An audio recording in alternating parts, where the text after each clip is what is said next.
Demonic possession and the occult, Gen Z's battle with darkness. If you imagine the occult, you might imagine caricatures of dark brooding, witches, and culty campfire sacrifices. In some cases, you might be right. But with the takeover of social media, and more young people are being attracted to the occult under the guise of enlightenment and beauty rather than the stereotypical images of darkness and despair. I grew up in the 90s and early 2000s, and even some of this was alive and well then at such an early age, reading the magazines that tell you your astrological sign, a little power beads that were supposed to signify some kind of superpower. Ali Beth Stuckey of Relatable tells author Rod Dreher. And of course, with the rise of social media, all of the personality quizzes that told you who you really were and what you should be doing in your life. There's a lot of God of self. She continued, calling it trendy narcissism that has manifested itself in a kind of spiritualism and witchcraft and Satanism. Stuckey notes that those behind this movement usually use pink and sparkly themes to get their message across.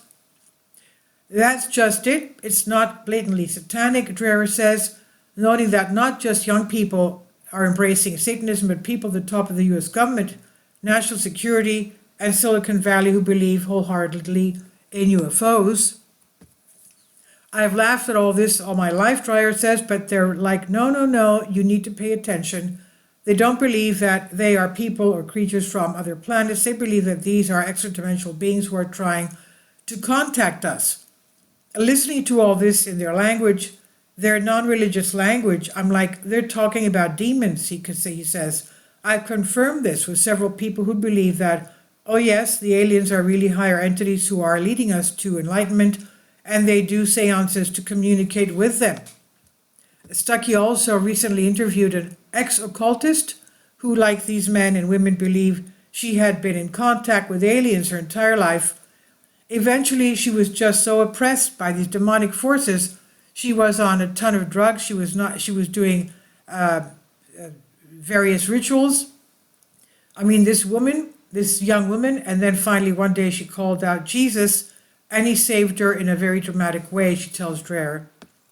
I've noticed that very often this drastic testimony involves either the person saying Jesus' name and being delivered, or someone that they did not know, somehow knowing their name.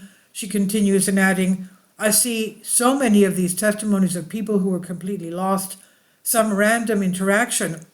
Someone locked eyes with them and said, this is your name, what are you doing? And this is by Ali Beth Stuckey on The Blaze on DNYUZ.